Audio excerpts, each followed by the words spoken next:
Welcome to the deep dive.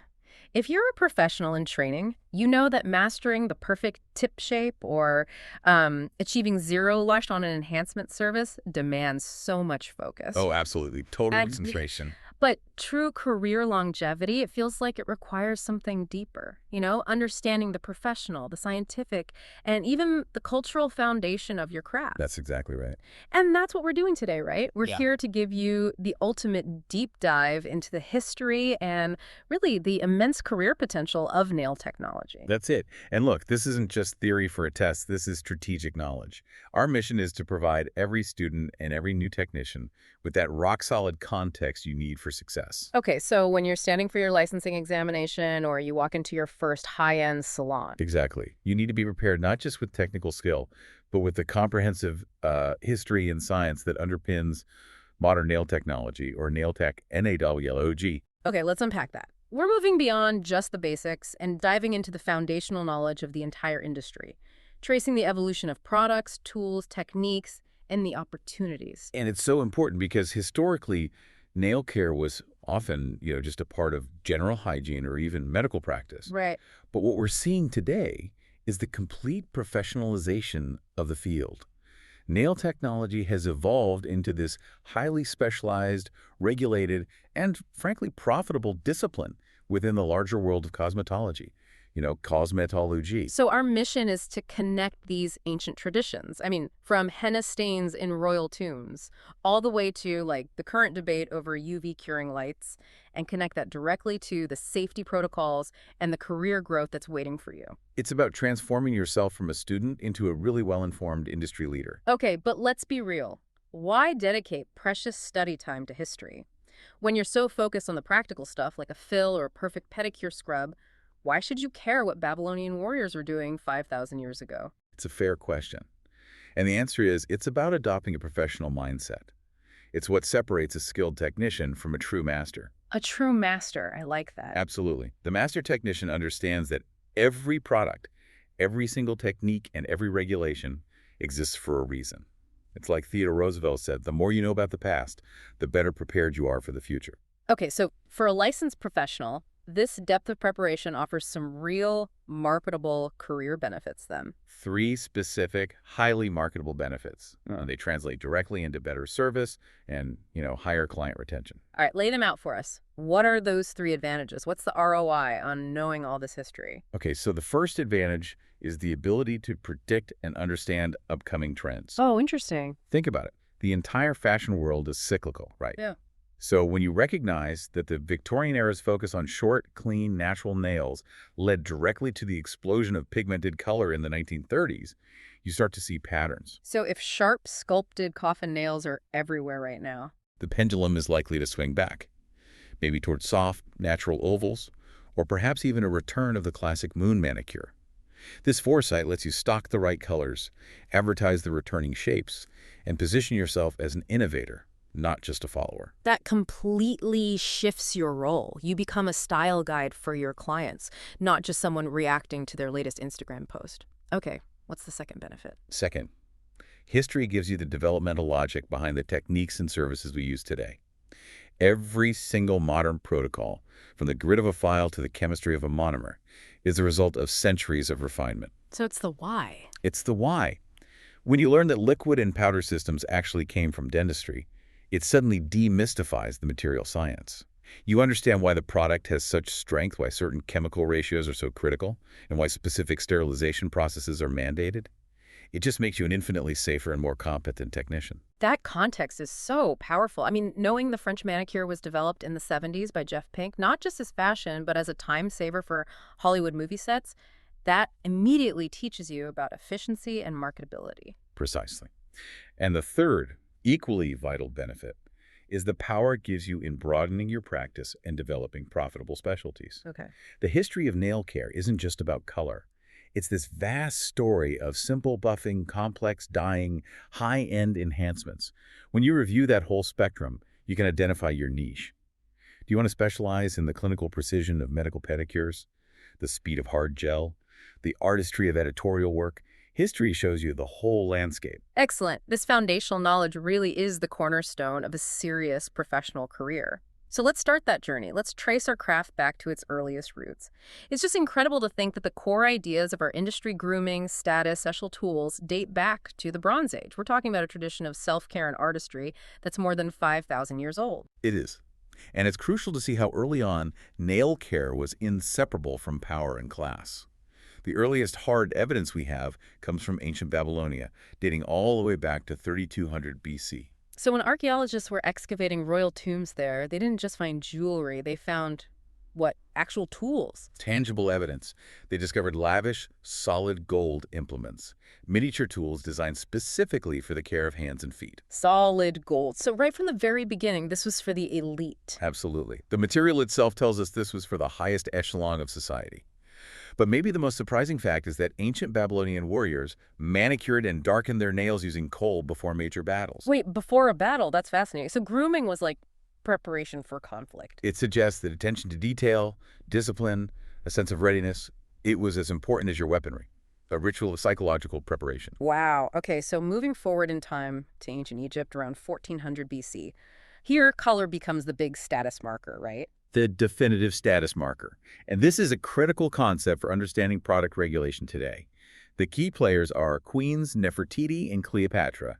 They weren't using polish, of course, but henna paste. A natural vegetable dye. Exactly. Nefertiti liked a deep, almost vampy red stain, while Cleopatra preferred a rustier red. But here's the key point, and this is something to remember for your licensing exams. Okay. Only royalty were allowed to wear those deep, vibrant red colors.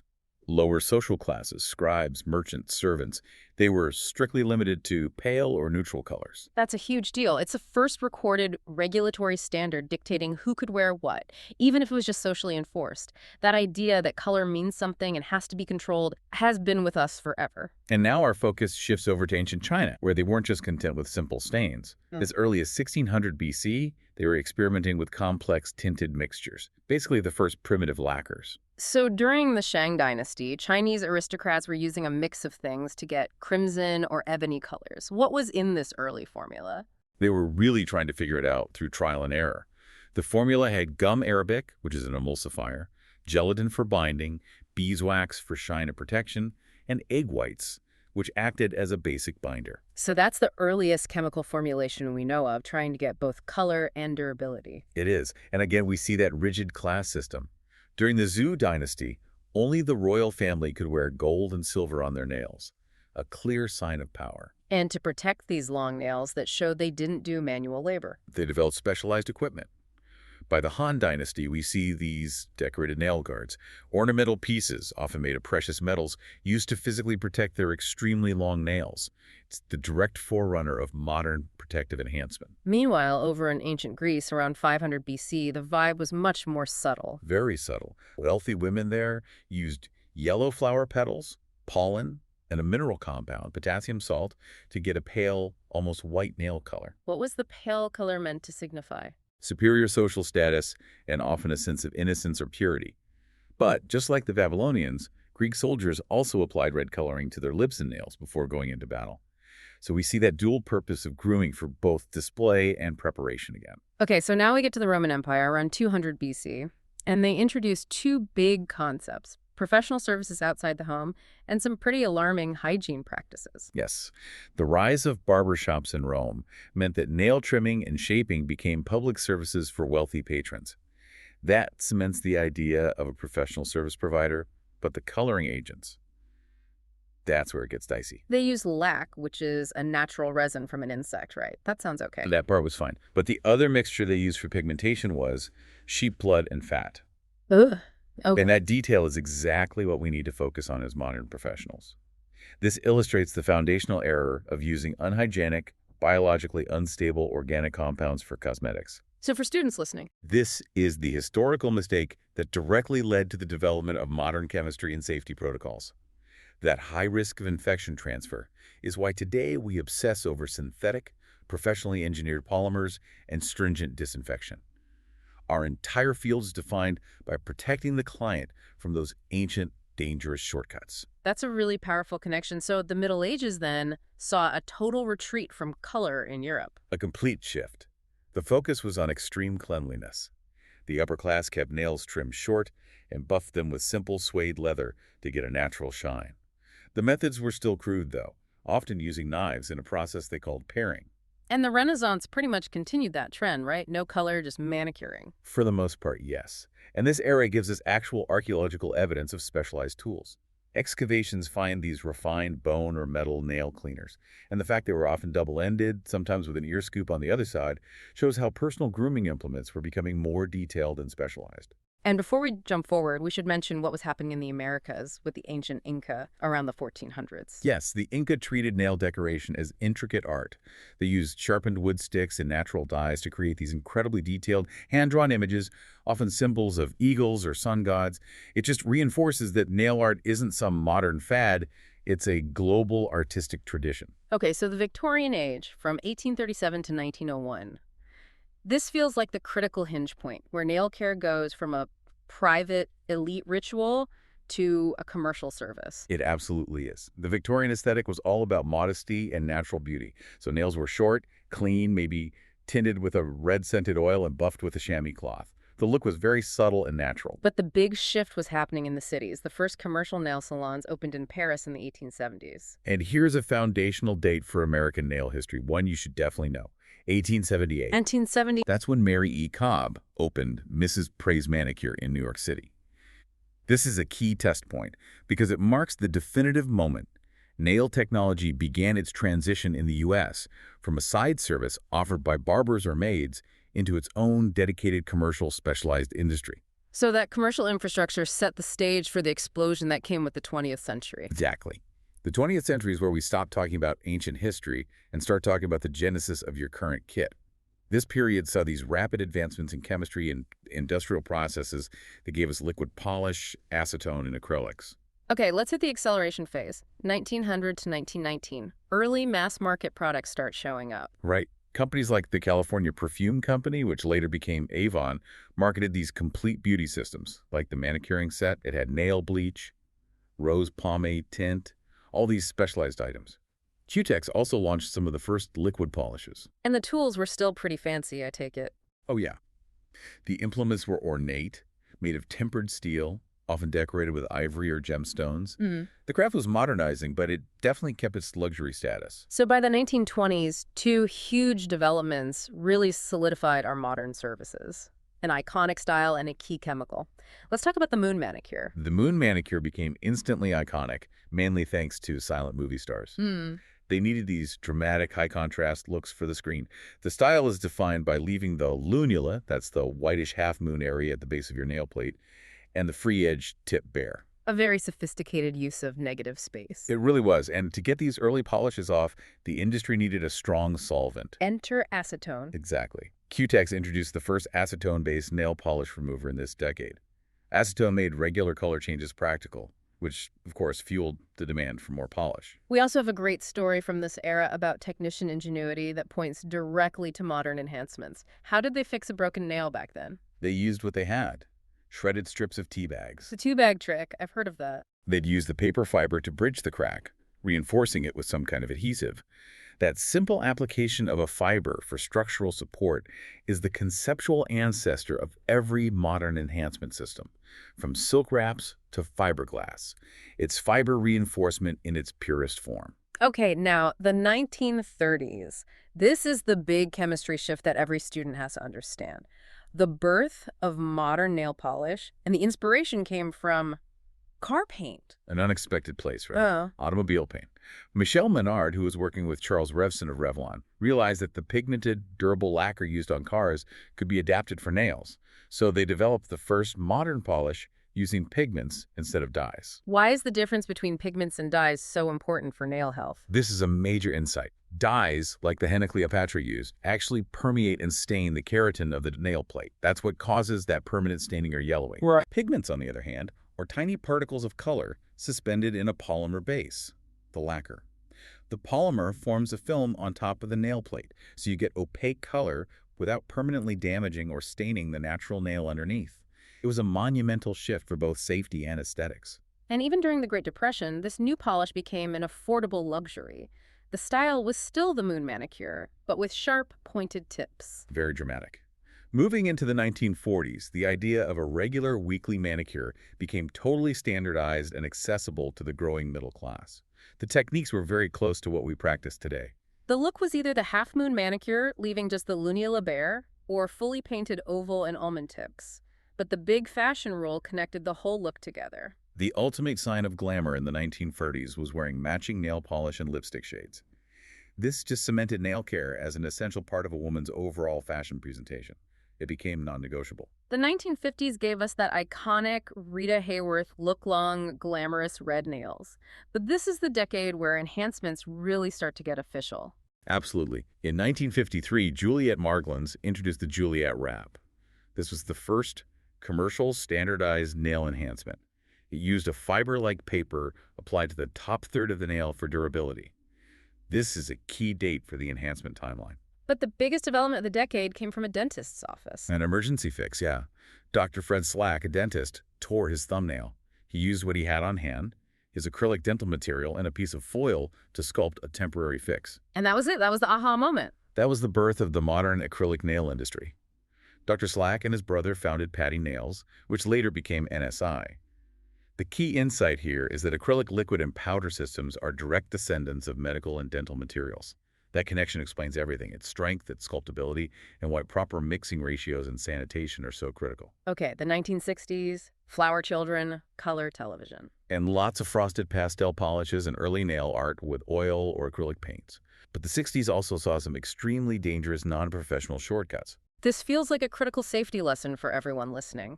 What was the common, unsafe way people were reattaching nail tips? It was common and really unfortunate for people to use model airplane glue, sometimes reinforced with cotton or perm papers. This has to be a stark historical warning for every technician. Because it's not made for skin. Not at all. It's an industrial adhesive. It can cause severe contact dermatitis, chemical burns, permanent allergic reactions. The rigid safety standards and professional product requirements from state boards today exist specifically to prevent these dangerous shortcuts. You must only use approved professional-grade adhesives, period. Okay, so moving into the 1970s, the two services that define modern enhancements acrylics and the French manicure were fully formalized. The industry began offering the first true monomer liquid and polymer powder services. At the same time, Jeff Pink developed the French manicure, a universal, quick, sophisticated look and also ridge filler to smooth out uneven nail plates. And style icons like Cher and Diana Ross made those long, dramatic sculpture nails a huge part of pop culture. The 1980s then became the age of excess and the nail art boom. We saw decals, jewels, metallic strips, hand-drawn images everywhere. Product tech also improved, with fiber reinforcements like silk, linen, and fiberglass becoming popular choices for wraps. And the dominant shape was that very long, structured square tip. Usually in neon colors. Then the 1990s introduced a crucial business model shift, driven by the rise of the day spa. Wellness. Exactly. The day spa concept integrated nail services into a broader wellness experience, which drove a massive resurgence in demand for natural manicures and pedicures. Technologically, airbrush guns became popular for designs, especially for French tips. And there was a big step forward for pedicures late in the decade. A huge step. In 1998, C&D introduced the first professional spa pedicure system. This transformed the pedicure from a basic service into a luxurious, standardized, and highly profitable wellness treatment. UV gel systems were also quietly growing in popularity, and the tip shape softened to the square oval. So the 21st century marks this pivot point where innovation just accelerates, demand soars, and safety standards become absolutely non-negotiable. The early 2000s saw this unprecedented spike in client demand for everything. This led directly to a major market dynamic that every student should be aware of, a critical shortage of licensed nail technicians. That's a huge career opportunity right there. Demand was, and often still is, exceeding the professional supply. And a lot of that demand was driven by one product innovation, right? UV gel systems really took off. While acrylics had dominated, UV gel solved a lot of common complaints. The advantages were clear: superior adhesion, natural leveling, and a permanent high-gloss shine. But chemically, what was the biggest advantage that made it an overnight success in salons? No odor. It was the no-odor formulations. Traditional acrylics use volatile monomers that produce strong fumes. UV gels cure only when exposed to UV or LED light, so their formulations were inherently odorless. It created a much safer and more pleasant environment for everyone. We also saw the industry as a whole really commit to better health standards. Absolutely. Polish formulations evolved, not just to be chip-resistant, but to be safer. Unsafe ingredients were systematically eliminated from many professional brands. This commitment to product integrity is a hallmark of the professional industry today. And pedicures just cemented their position as a major profit center. Oh, yeah. Because of the spa boom, pedicures became the second most requested nail service, right behind manicures. It underscores that mastering foot and nail care is a core driver of salon revenue now. So the last decade has been defined by specific services and, maybe most of all, the power of digital media. The UV gel manicure, or what most people call gel polish, became the default longwear service everywhere. We also saw acrylic dip powders re-enter the professional market with much improved modern chemical formulations. And the artistic demands on technicians have never been higher. What's driving that creative boom? The top add-ons today are highly detailed, hand-painted designs and nail stamping art.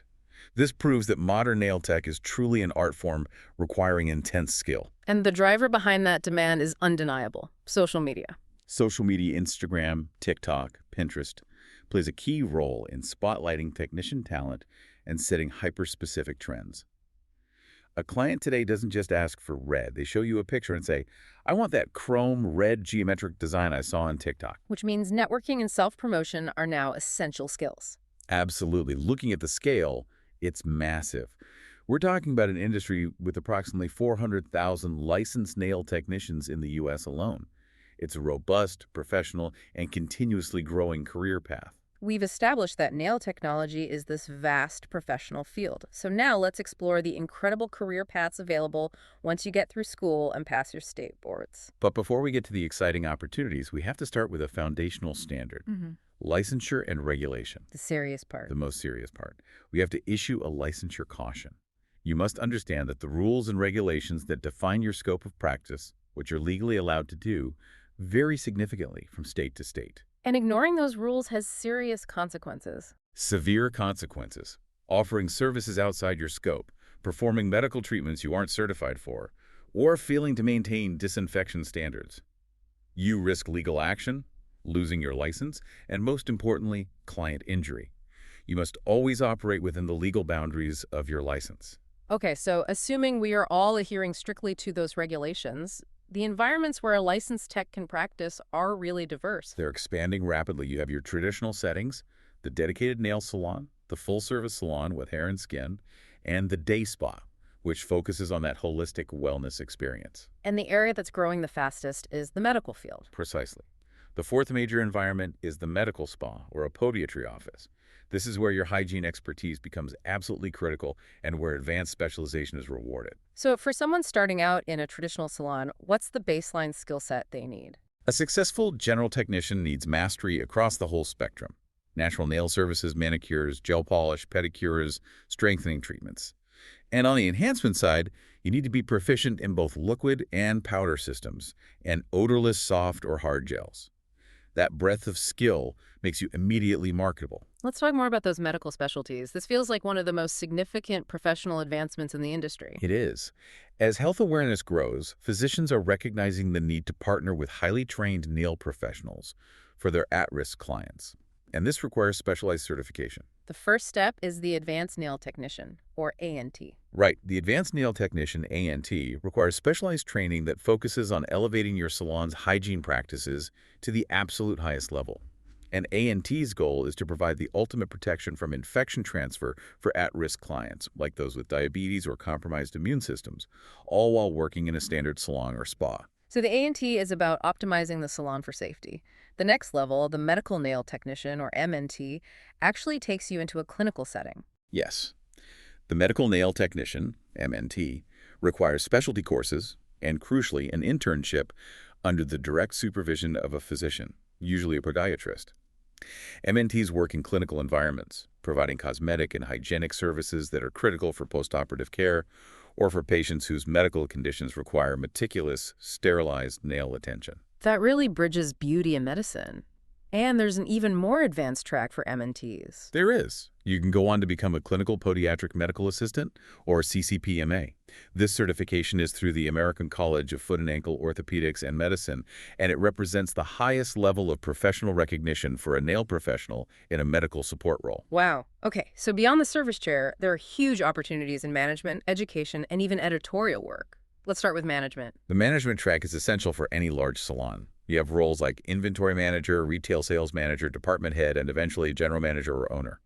To succeed there, you need business training, not just accounting, but HR, scheduling, and retail strategy. And for those who love to teach. The first step is often a salon educator. Large salons hire experienced techs to train new hires on their specific techniques and brand standards. Then you have the independent educator. The entrepreneur. Exactly. This is for highly specialized individuals who develop their own unique class or workshop. You have to be a great marketer as well as a great technician. Then there's the manufacturer educator. Representing the big brands. Right. You're the technical expert for a specific company's product line, training other professionals at trade shows and in salons. This can be a very lucrative corporate career path. And of course, the people guiding our listeners right now. The beauty school instructor. They are the gatekeepers of professionalism.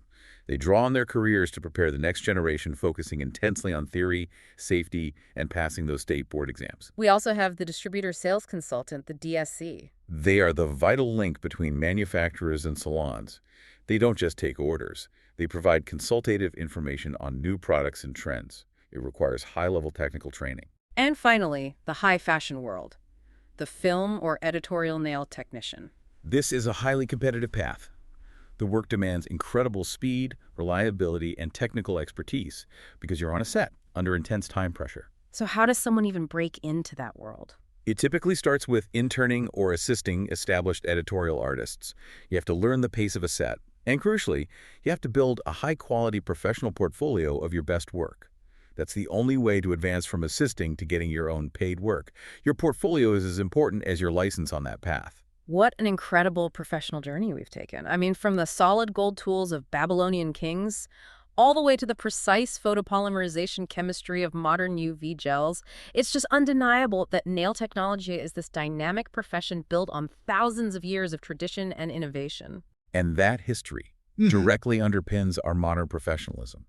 The lessons we learned from using, unstable, unhygienic things like sheep's blood, or the later dangers of model airplane glue. That's the reason our industry is now fundamentally defined by stringent health and safety mandates. Right. The rise of specialized roles like the MNT and the commitment to eliminating unsafe ingredients proves that this field is as much about public health as it is about aesthetic expression. So now that you are equipped with this essential historical context and you understand the vast opportunities ahead, let's reflect on your path forward. We've seen that nail technology has always been a powerful symbol of status and self-expression. We'll leave you with the philosophy of Coco Chanel. Beauty begins the moment you decided to be yourself. This 400,000-person professional industry is waiting for your specific expertise and your passion. Your technical license is the ticket to entry, but your specialty is your professional identity. So the question for every new professional is, what unique direction, whether it's the clinical precision of the MNT, the entrepreneurial vision of the independent educator, or the speed and creativity of the editorial stylist, what will you choose to define your unique expertise? Go forth and specialize with confidence.